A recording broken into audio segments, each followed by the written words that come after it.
আবার একটা নতুন রেসিপি নিয়ে চলে এসেছি বাড়ির রান্নাঘর চ্যানেলে। আপনাদের স্বাগত জানাই, পুরো ভিডিওটা দেখবেন। আজকে আমি করব হচ্ছে ডিমের টেবিল। তাই এই কটা আলু কেটে নিয়েছি, আলুগুলোকে সিদ্ধ করে নেব।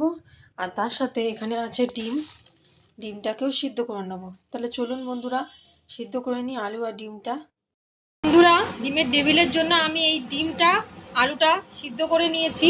এবার আলুটাকে একটুখানি নেড়ে নেব পুর করার জন্য। এই যে তেলটা গরম হয়ে গেছে আমার। এবার আমি এর মধ্যে পেঁয়াজ কুচি,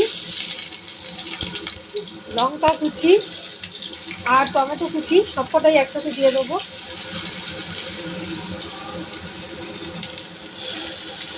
দিয়ে একটু ভাজা ভাজা করে নেবো।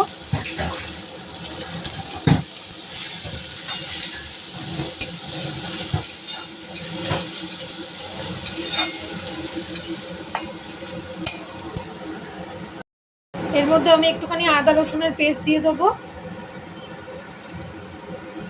আর এইদিকে আমি আলুগুলোকে হাতে স্ম্যাশ করে নিয়েছি। এবার এটা একটু ভাজা ভাজা হলে আমি এর মধ্যে আলুগুলো দিয়ে দেবো।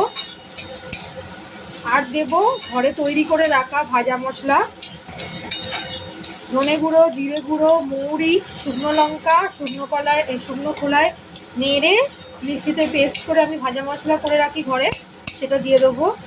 আর কিছু দেবো না। আপনাদের কাছে বন্ধুরা ধনে পাতা থাকলে একটু ধনে পাতাও অ্যাড করবেন।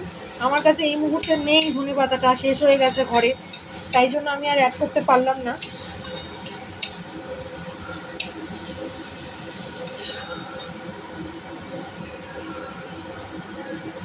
মাছটা দেখুন ভালো মতো ভাজা ভাজা হয়ে গেছে। আদা রসুনটা দিয়ে ভালো করে ভাজা ভাজা করে নিয়েছি। এবার আমি এর মধ্যে পরিমাণ মতো নুন আর চিনিটা অ্যাড করে দেবো।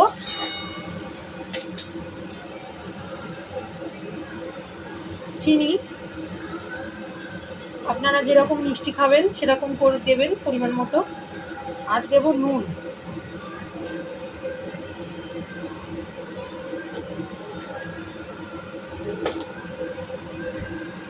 দিয়ে দিয়েছি নুন চিনি, নেড়ে নেবো।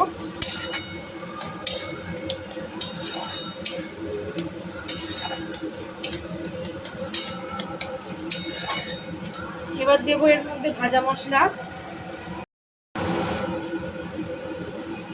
এর মধ্যে নুন চিনি ভাজা মশলা সব অ্যাড করে দিয়েছি আমি। এবার আমি এই আলুটা দিয়ে দিলাম, একটু পেঁয়াজটা নেড়ে। এবার পেঁয়াজটার সাথে এই আলুটা ভালো করে মিক্স করে নেবো। দেখুন বন্ধুরা, মশলার সাথে আলুটাকে ভালো করে আমি মিক্স করে নিয়েছি। এবার এই পুরটাকে আমি তুলে নেবো। তুলে নিয়ে খানিকক্ষণ রেস্টে একটু ঠান্ডা হতে রেখে দেবো। তাহলে চলুন বন্ধুরা এটা তুলে নেওয়া যাক। ডিমের টেবিলের আলুর পুরটা আমার রেডি করা হয়ে গেছে। আমি এটা ঢেলে নিয়েছি একটা পাত্রে, এটা ঠান্ডা করে নেবো। আর ওইদিকে ডিমগুলো আমার সিদ্ধ হয়ে গেছে। তো ওই যে ডিম সিদ্ধগুলো আমি ডিমের টেবিলের যতটা পরিমাণে লাগবে ততটা করে কেটে নেবো, হাফ হাফ করে কেটে নেবো আমি। তাহলে চলুন কেটে নেওয়া যাক।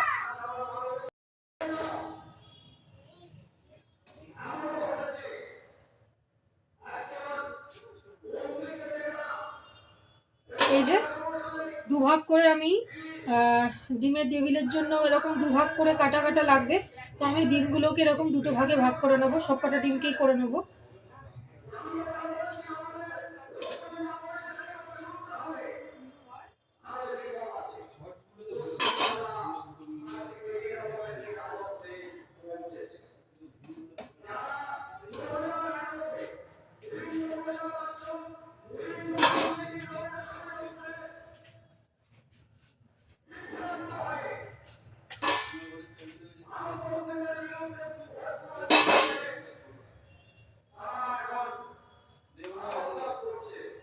সবকটা ডিমকে আমি এরকম আধখানা করে কেটে নিয়েছি বন্ধুরা, দেখুন। এবার আমি এইগুলোকে ডিমের টেবিলের মতো করে পুর দিয়ে, আর আমার ঘরে বিস্কিট আছে, আমার কাছে ব্রেড ক্রাম্বস নেই, তো নেরো বিস্কুট আছে, ওইগুলোকে গুঁড়ো করে নিই প্রথমে আমি। চলুন।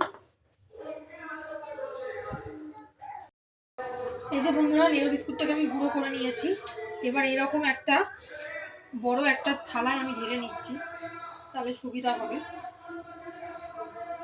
আমার আরেকটু বিস্কিটের গুঁড়ো লাগবে, আমি সেটা করে নিই।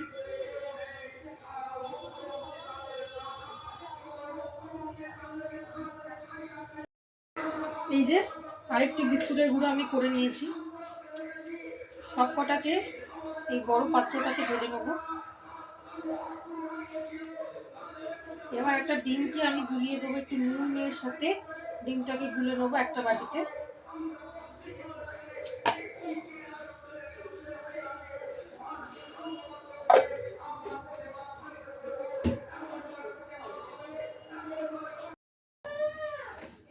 ডিমটাকে ফাটিয়ে নেবো।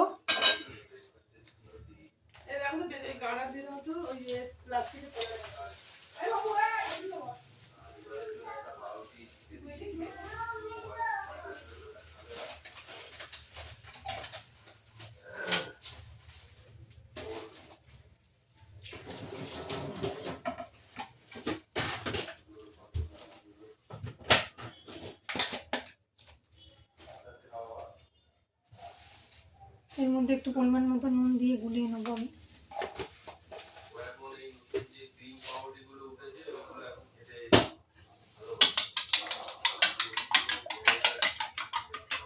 প্রথমে আমি একটা ডিমকেই নিলাম, যদি পরিমাণে আরেকটা লাগে তখন আমি আরেকটা নেব।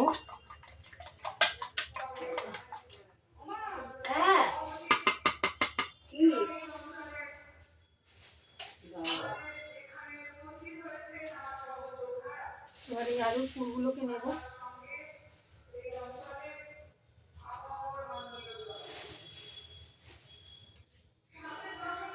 এরকমভাবে ডিমটা দিয়ে আলুর পুরটাকে গোল করে নেব।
এই যে বন্ধুরা দেখুন, আমি ডিমের টেবিলের মতো করে নিয়েছি।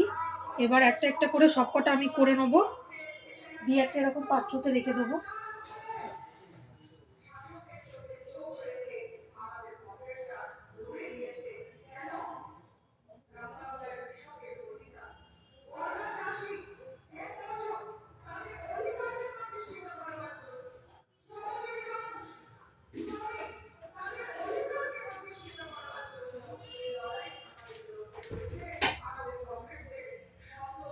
বন্ধুরা এইরকম ডিমের টেবিলের আকারে দিয়ে কিন্তু সঙ্গে সঙ্গে ভাজলেই হবে না, এটা একটু ফ্রিজে 1 ঘন্টা মতো রেখে দিতে হবে। তাহলে দেখবেন ভালো মতো ডিমের টেবিলটা সেট হয়ে যাবে, তারপরে ভাজলে কিন্তু ছেড়ে যাবে না, সুন্দরভাবে ডিমের টেবিলটা হয়ে যাবে।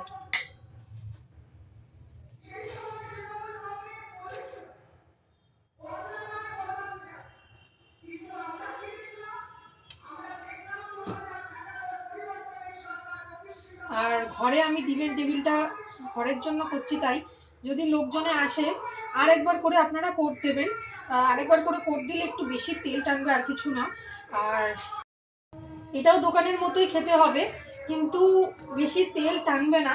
তো আমি ঘরে সবার জন্য করছি, তাই বেশি তেল খাওয়া তো স্বাস্থ্যের পক্ষে একদমই ভালো নয়। দেখুন বন্ধুরা, একদম খুব সুন্দরভাবে এরকম ডিমের টেবিলের মতো হয়ে যাচ্ছে।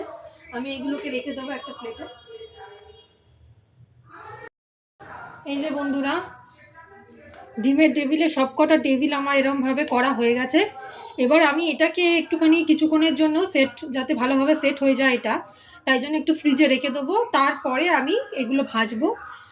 আপনারাও একটুগুলো ফ্রিজে একটু রেখে দেবেন, নাহলে কিন্তু ঠিকভাবে সেট হয় না বলে অনেক সময় তাড়াহুড়ো চোটে নাও হতে পারে। তো একদম ঠিকঠাক প্রপার দেখবেন, দোকানেও ওই জন্য সকালবেলা এরকম করে রেখে দেয় ওরা খানিকক্ষণ ফ্রিজে। তো যাই হোক বন্ধুরা, চলুন তাহলে আমি ফ্রিজে ঢুকিয়ে দিই এগুলো। কিছুক্ষণ বাদে যখন ভাজবো তখন আপনাদের সাথে দেখাচ্ছি কীরকম হচ্ছে। বন্ধুরা, ডিমের টেবিলটা কিন্তু আমার ভালোভাবে সেট হয়ে গেছে, এই যে দেখুন। এবার আমি কড়াইটা বসিয়ে দিয়েছি, কড়াইতে তেল গরম করব আর এক একটা করে ডিমের টেবিল আপনাদের সামনেই ভেজে দেখাবো। কড়াতে আমি তেল দিয়ে দেবো এবার।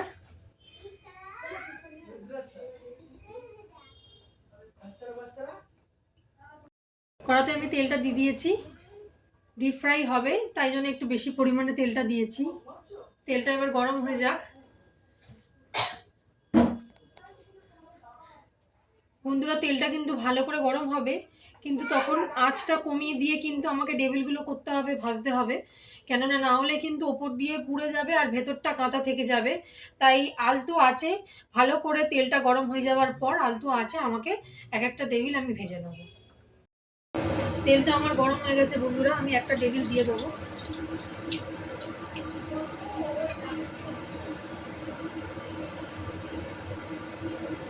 দেখুন বন্ধুরা, খুব সুন্দর সেট হয়েছে, কিন্তু ছেড়ে যাচ্ছে না। আপনারা এরকম ঘরে যখন বানাবেন তখন অবশ্যই কিন্তু প্রিপারেশনটা আগে করে রেখে দেবেন আর দিয়ে একটুখানি ফ্রিজে রেখে দেবেন, তাহলে কিন্তু খুব সুন্দর সেট হয়ে যায়, ভেঙে যাওয়ার চান্স থাকে না। এবার আমি আলতো আছে এটাকে লাল করে ভেজে নেব। বন্ধুরা, ডিমের টেবিল কিন্তু আমার হয়ে গেছে, আমি বেশ সুন্দর করে সাজিয়ে নিয়েছি। এবার খাবার পালা। অবশ্যই আপনারাও এরকমভাবে রেসিপিটা করবেন আর আমাকে অবশ্যই কমেন্ট করতে ভুলবেন না যে কীরকম হয়েছে, কীরকম লাগলো আপনাদের রেসিপিটা। আর তাহলে আজকের মতো এই পর্যন্তই, আবার দেখা হচ্ছে অন্য কোনো ভিডিওতে। ভালো থাকবেন, সুস্থ থাকবেন আর অবশ্যই আমার চ্যানেলকে সাবস্ক্রাইব করবেন। ডিমের টেবিল বন্ধুরা চলে এসছে, এই যে দেখুন রেডি হয়ে গেছে ডিমের টেবিল। আপনার দিদিভাই সার্ভও করে দিয়েছে। চলুন তাহলে খেয়ে নিই, খেয়ে দেখি কীরকম হয়েছে। ভালোই যেমন সিঙ্গেল ডিম, সিঙ্গেল ডিম না রে, সিঙ্গেল ডিমের সিঙ্গেল পিস। সত্যি দারুণ হয়েছে।